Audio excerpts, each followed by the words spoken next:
Are you a man looking for an intensive program to help you overcome your sexually addictive behaviors? Gateway to Freedom is your answer.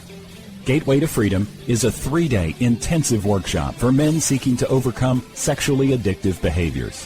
Whether married, single, or divorced, Gateway to Freedom will help men regain hope for a new life of purity and real contentment.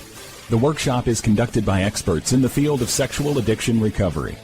Your experts have over 35 years of combined experience.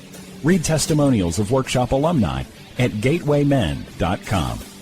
Get all the info and register online at gatewaymen.com or call 1-800-49-PURITY. Hi, my name is Jonathan, and I'm the founder of the Gateway to Freedom Workshop. I want to personally invite you to be part of our next intensive coming up July 11th through the 13th. So call us today at 1-800-49-PURITY or visit gatewaymen.com.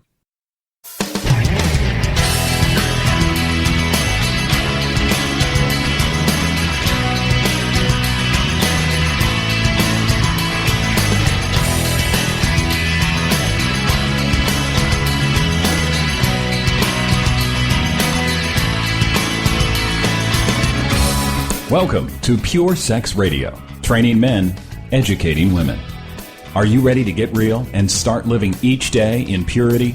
This dynamic program is designed to educate, encourage, and equip listeners with the tools necessary for living a life of sexual purity. Pure Sex Radio brings you the best in mobile talk radio. Listen to real-life struggles, learn how to overcome lust, pornography, and sex addiction, and get serious about purity. Your hosts for Pure Sex Radio are Jonathan Doherty and Stephen Cervantes.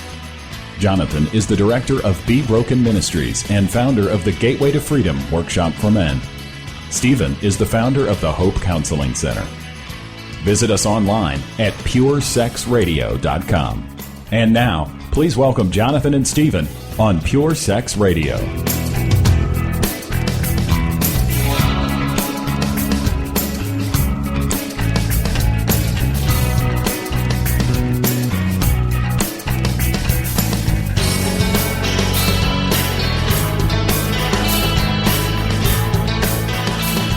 Good day, radio listeners. Welcome to this week's edition of the Pure Sex Radio broadcast. We're glad to have you here with us. My name is Jonathan, and I'm here with Stephen. Stephen, how are you? I'm blessed, thank you.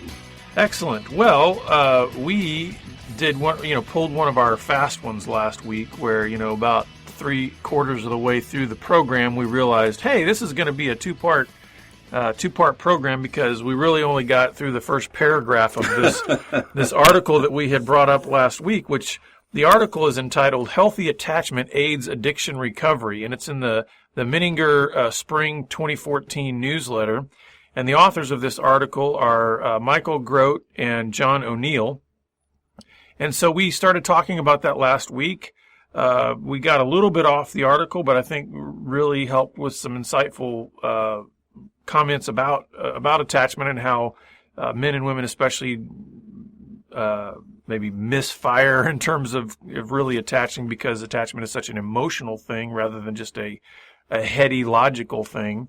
And so, Stephen, I guess we're going to try to continue on this week and see what we can do to maybe help our listeners understand attachment a little bit better, and maybe how they can start to repair maybe some issues in their relationships regarding how to attach, and especially how attachment affects recovery, because that's kind of what the article is really all about. Yes, thank you for that introduction. And if you didn't listen to last week's show, go back and listen to that one. I think that was just full of good stuff. I think that's going to be a very popular show because it's so insightful. And that's a counselor talking, going, I love it when there's an aha moment, and that one is full of them. Well, see, and just so you'll know, I think the reason that Stephen liked that so much is because I got something. No, I got something too. No, but I mean, really, to me, what I got out of that broadcast was how you had talked about, okay, just you're ignorant, you don't know something, but what you don't know, you can know. And then how the guys in the article talked about it as having open-minded curiosity when somebody's sharing emotion and really trying to attach, that was a real takeaway for me, because I realize I'm not good at that in my marriage. And I'm realizing, that's maybe why sometimes my wife and I misfire in our communication, is because I'm coming purely from, logical Jonathan, and my wife is coming from, I need you to hear me sort of just throw up my emotions. And I love what happened after the show. I've got to tell everybody now. And Jonathan says, and you listen to a woman and she just talks about emotion. She goes on and on about this and that and hurt and feelings. And it's like, I think to myself, we just wasted 30 minutes. I hope that's okay that I say that, because it's so insightful that's it. And that's what causes a sense of the difference between male and female, right? Is we tend to be so production oriented, let's sometimes get something done. I've got 2 or 3 things to do. Let's get moving. Don't sit here. And all she wants to do is sit there, and it looks like wallow in it. Yeah, that's what it looks like, right? It's not. It's cleansing and healing, and right. And that's where I think for those guys out there that might resonate with my personality and my take on this, is that's where that open-minded curiosity could help, because rather than thinking about it as like, well, that was 30 unproductive minutes. Yes. It could be, that was 30 minutes of my wife cleansing, my wife, sort of getting out what she needed to get out. Yes. Healing and telling and me hearing. And now this bonding. this may not be, appropriate, but where my mind, where my, tell us, Jonathan, tell us. Where my mind goes in this, that I think is helpful for me, and guys, you can write into me and tell me if this is helpful for you. And here's the secret, guys. You don't have to tell your wife that this is what's going on in your mind, but maybe when you're in that 30 minutes of her cleansing and you being curious and all that, think of it like your wife needs an oil change for her soul. A maintenance for her soul. That's good. And so that may help you with the struggle of, was this productive? Did this do anything? Is she needed an oil change for her soul. Yeah. And so it was productive. You might not have seen anything on the surface. That's good. But her engine's going to run better. She's going to be, she's going to happier, high performance, right. More energy, feel valued. She got to talk to you. Yeah.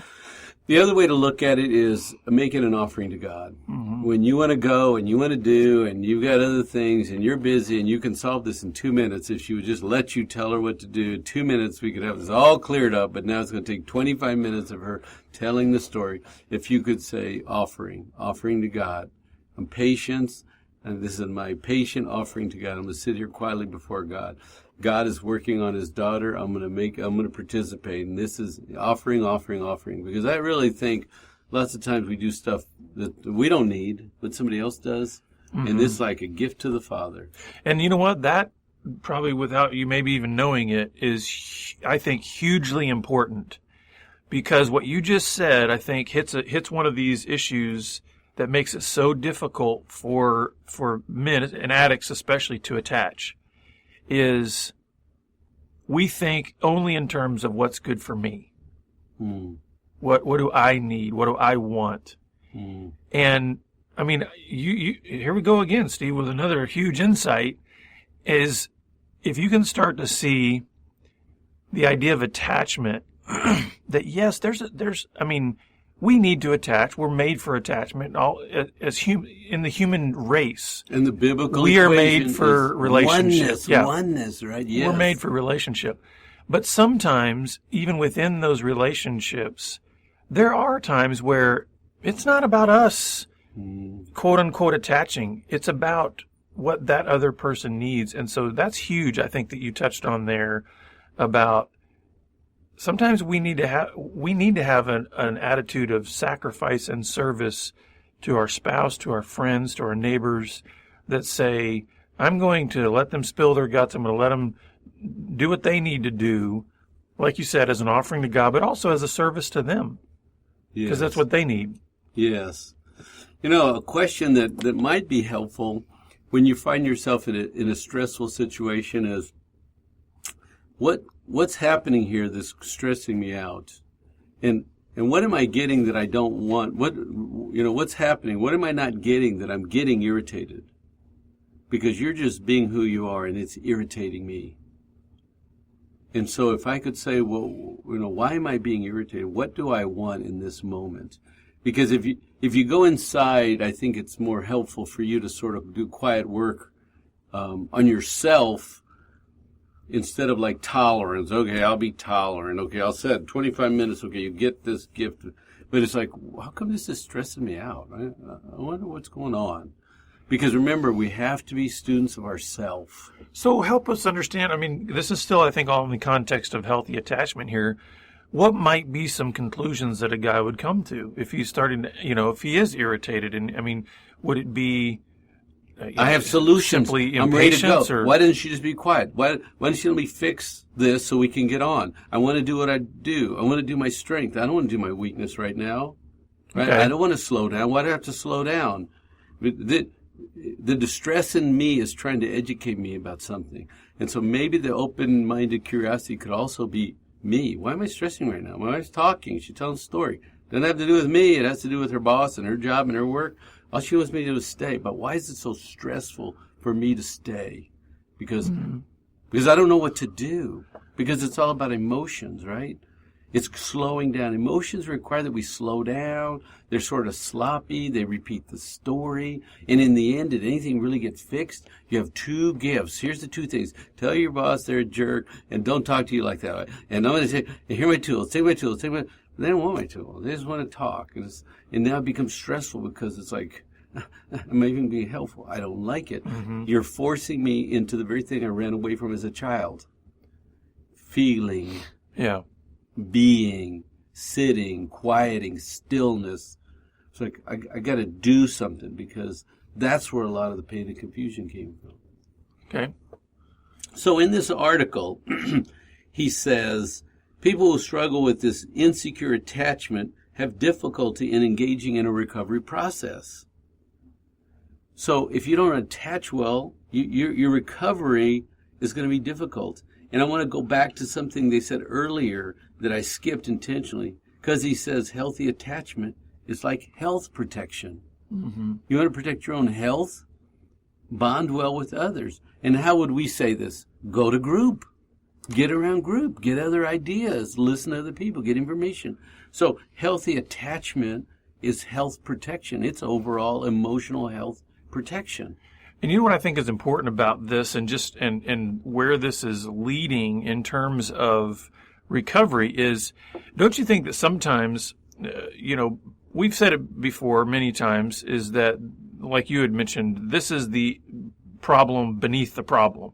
Yes. That really the attachment issue is what's ultimately manifesting itself in whatever addictive behaviors might be out there. You're listening to Pure Sex Radio, training men, educating women. Visit us on the web at puresexradio.com. Well, and you know what I think is important about this is, a lot of times in recovery, it tells us, it's all about not doing, right? So we see addiction and it's real behavioral and it's saying you're doing all these things that are wrong and unhealthy and blah, blah, blah. And it's about don't, and then recovery is about don't do those things. Well, if you look over here under addiction and we're saying, well, wait a second, the problem behind the problem is this attachment disorder or not being able to attach well, then maybe, what if we switched over on the recovery side and said, maybe recovery isn't only about not doing certain behaviors. Maybe it's actually the solution behind the solution in recovery is learn to attach well. In other words, it's a shift, it's a mindset shift in recovery that says, maybe it's not about not doing, maybe it is about doing something in attachment. Yes. And I think that's a key because so many times it's real easy for guys to just get only locked in a mode that says recovery is just about managing behaviors, not doing that, having all your boundaries in place. And guess what? Those are all good things. It's good to not look at porn and to not have affair, But if you stop there, this is why we see so many guys 6, 8, 12 months into recovery. They're not doing that. And the real growth. And their wives are saying, our marriage still sucks. Yes. Because they're not engaging the recovery beneath the recovery, which is learn to attach. What's funny is that we were doing groups and we thought if we get guys to stop looking at porn and stop isolating themselves and doing fantasy and self-stimulation, all that stuff, that they would then go home and engage their wives. And we had wives calling in saying, well, my husband's not doing what he used to do, but he watches TV in one room and I watch TV in the other room, and we don't have a happy marriage. But he's not being stupid anymore. It's exactly what you're talking about, right? Mm-hmm. He's not doing porn, spending hours on the computer, escaping, fantasizing, looking at material, buying material. But he's not attached. He stopped that, but he didn't engage his wife, which is the issue beneath it, right? Yeah. And so that's why wives will go, I'm still lonely. He's doing better, but I'm still lonely. And that's what you're saying is it's an attachment thing. And so the article says, health comes from good attaching. Well, isn't that the church? And isn't that community? And didn't we see that in Christ? And he had some followers. He had 12, then he had 3. And, he didn't go on his ministry alone, right? He was always connected in community. So the article goes on to say that if you look at a healthy population, 2/3 of them demonstrate good, healthy attachment. But it says if you look at addicts, okay, you're going to find 2/3 of the people who suffer from addiction have an insecure attachment style. So 2/3 of the people that have addictions, we already know that about 70% of them have had some trauma in their life. And from that, they detached. Trauma calls you to go take care of yourself, shut down emotionally, take care of yourself, and develop a detachment style. And so you practice. I think it's interesting how they describe that, an insecure attachment style. Versus a secure. Yeah. Right? That's the difference. Well, I think about that because I think of, well, I guess I understand what you're saying between insecure and secure, but my first inclination when I read that was the idea of insecurity.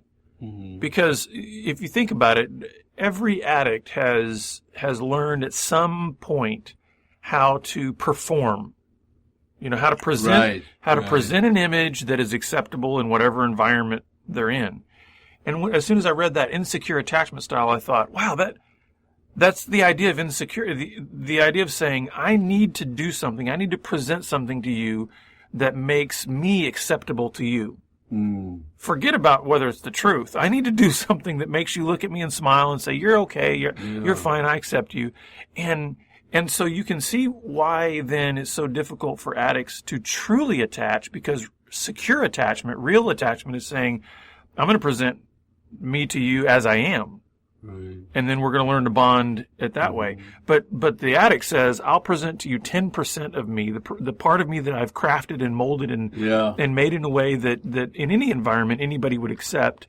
And then you've got everybody in relationship with that addict, including the addict, frustrated because it's not the real person. So the addict is frustrated because he's not feeling any sort of sense of real attachment.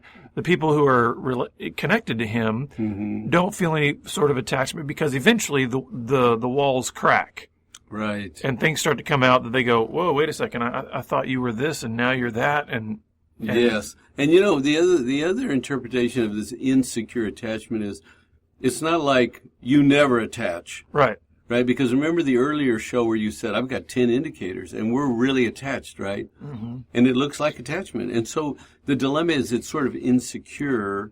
It's not stable. Yes, it's fluid, right? If I get too emotional, you pull back. And so what I thought was a tight bond, that you're going to go wherever I need to go in a dialogue, it's going to demonstrate that it's not secure, and you got to pull back to survive. And see, for me, the word that resonates with me more is bonding. Yeah. And for listeners, just take whatever word you need to use, because for me, the mental imagery connects with me better, because I think of, I've done a lot of construction with my father-in-law. We built our own house and all this kind of stuff. And so when I think of, let's say, attaching walls together or attaching wood and to me, I think of bonding, and especially like when you use certain glues and adhesives and things, so to me, I think of this idea of secure attachment is what kind of fasteners are we using to bond these two individuals together? And really, of course, that happens on an emotional and spiritual level. Right. And they say insecure attachment, these people struggle with trust issues, being anxious when things get emotional, getting angry to take control of a situation, and being afraid of being known, right? Mm-hmm. So that's a dilemma, is that I don't know if I can trust you or trust myself or trust the process because I'm anxious and I'll take control with anger, but I have fear in my being, but I can't let you know that because I don't really trust you, and it becomes this big circle of I better stay disengaged. Mm-hmm. And he said, in this article, they say, if you ignore the attachment issue when you're in recovery, it's like a flat tire on your car. Yeah, you can go. You're not going very far. You're not going very fast. That wheel's going to turn, but you got a flat tire. Mm. So then, I know our listeners are thinking at this point, well, what do you do to fix the flat? Where do you go? I mean, if let's say you do recognize, hey, don't go to fixing yet. We only have limited time. Okay, on these can I go over 2 or 3 more points? For So he says in this article, he said, if you got this insecure or avoidant attachment style, how well are you going to do in recovery when they say go to a group, go to a 12-step group, go to a recovery group? Get in there and be vulnerable. Talk about yourself. How well are you going to do? Well, it's going to be terrifying because you don't trust. And that's what you get initially from these guys. I'm not going to group. I'm not going to tell me. What do they say? I can do it alone. I can do it by myself. Right? Mm-hmm. So they downplay and minimize, and they overplay going it alone, and they underplay community, church, unity, oneness, together, team. Well, you see this in a lot of guys that basically say, when the truth comes out, it's like their greatest fear in life is to just step into a room of other people that they need to share their struggle with. And so, I mean, that's a huge hurdle. And I think that's what these guys in the article are acknowledging, is saying there's an importance to have some tenderness, some compassion, some understanding about that. Not in a sense that excuses them from having to do the difficult things, but you know what I mean? It's different than saying, hey, suck it up and go to group. Right. And saying, I understand how difficult this is going to be. It might be the hardest thing you've ever done in your life. But it's going to be, on the other side, it's going to be a good thing. So maybe by understanding a person's attachment style, it can help to maybe have more grace and compassion toward them when they come back into your office 3 weeks later and say, I'm never going to group again. Because it was another traumatic experience for them because they're so detached. But you know what? Most of the guys come back going, it was good. Yeah. I mean, isn't that your experience too? Yeah. When they finally get there. Yeah. It might take them a month or two to get to a place where they finally go in. And I group. say, go in and don't talk. Don't say anything. Just listen. See if the other guys are safe. If they make sense to you, just listen. Don't talk. It's too scary. But after guys start talking, you realize this is a safe place. But see, even your instruction and helping a guy, your understanding, we can already assume this guy has attachment issues. Yeah. So there's compassion in that of saying, listen, I know you're scared to do this, but just go in. Don't make any noise. Don't rock the boat at all. And that's one question. Is this the purity group? Yeah. And then sit down. And then when the time's up, you can leave. That's it. That's it. But by doing that, you face your fear. And this is part of the solution, right? I'm going to cover 1 or 2 more points. Sure. But now we're also doing solution because they say in there, in most programs, they say get a sponsor. Well, look, if you have an attachment issue, do you want to go get a sponsor? Sponsor's scary. Yeah, that's the opposite. And, but it's critical. How you attach is critical, and assessing that. And because 2/3 of the folks that come in, they automatically, they're going to have this detachment style. Now, 1/3 of them will come in and go, okay, I can get in there and be okay. But 2/3 of the people, I think we just assume the majority of the people in the room have a bonding issue with attaching, issue, and so that we're in a room full of loners who are dying alone. Right. Now think about how this, Stephen, translates, because as you're saying that, I'm thinking, how does this translate into our churches at large? I mean, if they're saying here, it says typically in most healthy samples of people, 2/3 demonstrate a healthy attachment. Okay, that's among the healthy. That means 1/3 of them don't. Right. Now, then when you go into the addict community, it's flipped. 2/3 or more don't. So if we know from statistics that roughly 50% of the men in church today have a current struggle with internet porn, just start doing some of the math and you can realize that the majority of the men in our churches have an attachment issue struggle. I think this is a very under-addressed area in the church at large, not just in addiction community. I mean, because obviously it has a very direct, there's a very direct connection to it in recovery, because we've talked about that, about how, hey, listen, if you learn to attach in healthy ways, you can start to diminish or eliminate these compulsions to go do unhealthy things. But think about what the ramifications are of this if we were to start addressing this in the church at large. In any class or any group. Right? Exactly. Because I had this couple come in and say, well, we're going to a marriage class, and it's really fun while we're there, but on the way home, my husband won't talk about it. Well, I mean, you understand this is an attachment issue, right? Because if I talk to you and you talk to me and we open up and we're curious about each other and we explore, well, bonding is going to occur. But why do you think we're in marriage class? We don't bond well. Yeah. And so when we go to church and they give us a good talk and we have a loner mentality and we go, yeah, that's good. I'm here and I'm doing what I can to attach, which is a great thing.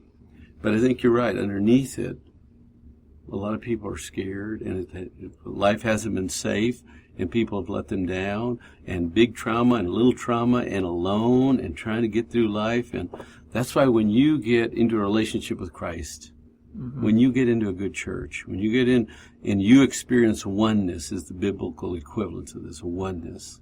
You can your spirit just rest with the Father, right?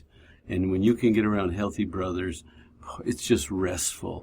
Because I was in a group Tuesday morning and the guy said, whatever you hear in here doesn't leave this room. This is a safe place for men. And then he got up and talked about his own personal struggles. And he sat down and everybody else said, thank you for being honest, because we're men. It's hard to be a man. We carry heavy loads. We have high expectations. And, we've got to be the breadwinners, the providers, the protectors. We got to go out there and do. And we got to come home the emotional bonders. And it's like sometimes some things we're not so good at.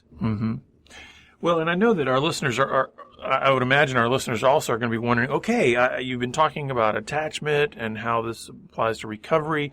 How do I begin to understand what my attachment style is?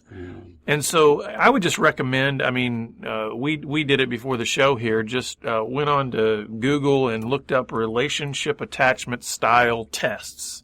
And, tons of sites came up, and just maybe start going through some of that to find out there's different quizzes and assessments out there. Yeah, just read about it. Put in attachment styles and we don't have one thing. We want you. And this is what I love about human beings. You just set them on a mission and God will direct their steps. So we say, you want to know more about healthy attachment? Then please go on a mission. Find a book, a website, a blog, a self-test. Go for it.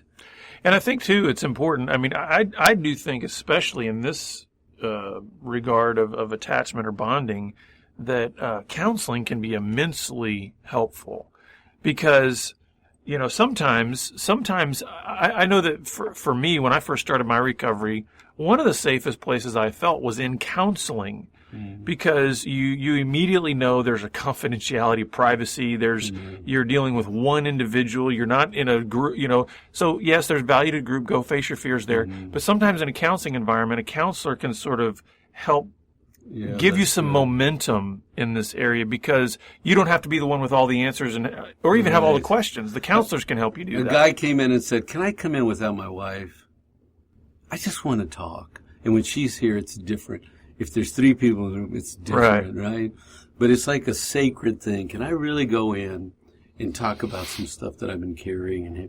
And so, I'm pro counseling. And if I always suggest you interview your counselor, ask lots of questions and make them put you at ease, and then go in there and just unpack some things. Yeah. Well, folks, if you would like some help along this journey, and especially with learning how to attach in your recovery, please contact us. We have a network of counselors all across the country that can be helpful. We also have a network of groups all around the country that can be helpful to plug in as well. And we have some material. Absolutely, yeah. So we can send you if you're interested in doing some couple work or so. Yeah. Well, thanks for being here, and we look forward to having you back here again next week on the Pure Sex Radio broadcast. Pure Sex Radio is paid for by Be Broken Ministries. Visit us online at puresexradio.com.